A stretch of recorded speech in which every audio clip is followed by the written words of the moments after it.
ఉమ్మడి పాలమూరు జిల్లాలో ముఖ్యమంత్రి రేవంత్ రెడ్డి పర్యటించిన నేపథ్యంలో అన్ని ఏర్పాట్లు పూర్తి చేసినట్లు ఎమ్మెల్యే బండ్ల కృష్ణమోహన్ రెడ్డి తెలిపారు. ఉమ్మడి పాలమూరు జిల్లాలోని ఇరిగేషన్ ప్రాజెక్టుల సందర్శనే ధ్యేయంగా ఈ నెల 4-5 తేదీల్లో సీఎం రేవంత్ రెడ్డి పర్యటన సాగనుంది. పర్యటనలో భాగంగా సీఎం రేవంత్ రెడ్డి ఉప ముఖ్యమంత్రి భట్టి విక్రమార్కతో పాటు పలువురు మంత్రులు గూడెందొడ్డి ప్రాజెక్టులను క్షేత్రస్థాయిలో పరిశీలించనున్నారు. ఈ రిజర్వాయర్ సామర్థ్యం పెంచితే ఉమ్మడి మహబూబ్ నగర్ జిల్లాకు సాగునీరు అందించేందుకు ఉపయోగపడుతుందని ఎమ్మెల్యే కృష్ణమోహన్ రెడ్డి ఆశాభావం వ్యక్తం చేశారు.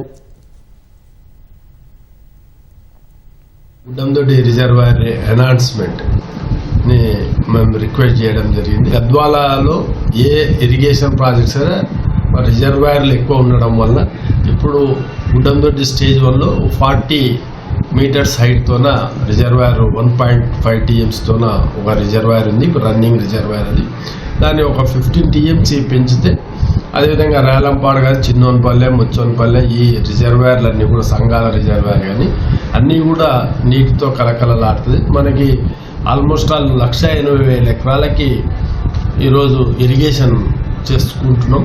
భవిష్యత్తులో గద్వాల నియోజకవర్గం కానీ ఉమ్మడి పాలమూరు జిల్లా కానీ మళ్ళీ రెండు కూడా కొంత వాటర్ సమస్య అనేది నీటి సమస్య అని రాబోతుందనే ఒక దూరదృష్టితోన ఇవి రెండు కూడా ఎన్హాన్స్మెంట్.